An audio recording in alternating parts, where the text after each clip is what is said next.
வடகொரிய அதிபர் Kim Jong உன்னின் 13 வயது மகள் கிம் ஜூ ஏ விரைவில் அந்நாட்டின் முதல் பெண் அதிபராக இருக்கிறார். அமெரிக்காவுக்கு பெரும் அச்சுறுத்தலாக இருக்கும் கிம் ஜாங் உன்னின் இந்த திடீர் முடிவு சர்வதேச அரசியலில் பெரும் பேசுபொருளாகி இருக்கிறது. வடகொரியாவில் அதிபர் கிம் ஜாங் உன் தலைமையிலான கொரிய உழைப்பாளர் கட்சியின் ஆட்சி நடைபெற்று வருகிறது. 5 ஆண்டுகளுக்கு ஒருமுறை நடத்தப்படும் இக்கட்சியின் மாநாடு இம்மாத இறுதியில் நடைபெறவிருக்கிறது. கட்சியில் மிக முக்கியமான முடிவுகள் எல்லாம் இக்கூட்டத்தில் எடுக்கப்படுவதுதான் வழக்கம். இந்த நிலையில் கிம் ஜாங் உன்னின் மகள் கிம் ஜூ ஏ புதிய அதிபராக தேர்ந்தெடுக்கப்படவிருப்பதாக முக்கிய தகவல் வெளியாகி இருக்கிறது. வெறும் 13 வயதாகும் கிம் ஜூ ஏவை பற்றி விவரங்கள் இதுநாள் வரையிலும் பொதுவெளியில் பெரிதாக இல்லை. முன்னதாக 2013இல் அமெரிக்காவின் பிரபல பாஸ்கெட் பால் வீரர் டென்னிஸ் ரோட்மேன் வடகொரியாவுக்கு சென்ற போது கிம் ஜாங் உன்னின் குழந்தை கிம் ஜூ ஏயை கையில் ஏந்தியதாகவும் அவரின் மனைவியிடம் பேசியதாகவும் ஊடகத்திடம் கூறியது அப்போது பெரும் வைரலானது. அப்போதுதான் கிம் ஜாங் உன்னுக்கு கிம் ஜூ ஏ என்ற பெண் குழந்தை இருக்கிறது என்பதே வெளியுலகத்துக்கு தெரிந்தது.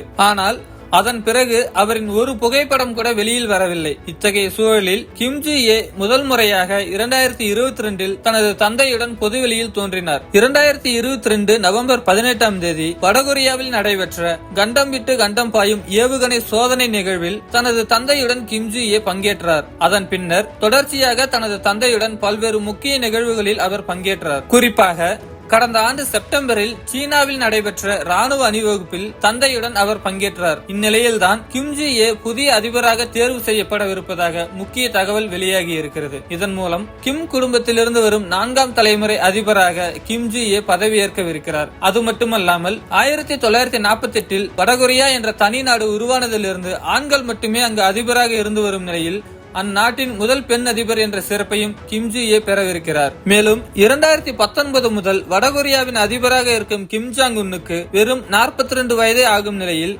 எதற்காக தனது 13 வயது மகளை அவர் அதிபராக்கவிருக்கிறார் என்பது சர்வதேச அரசியலில் விவாதத்தை ஏற்படுத்தி இருக்கிறது.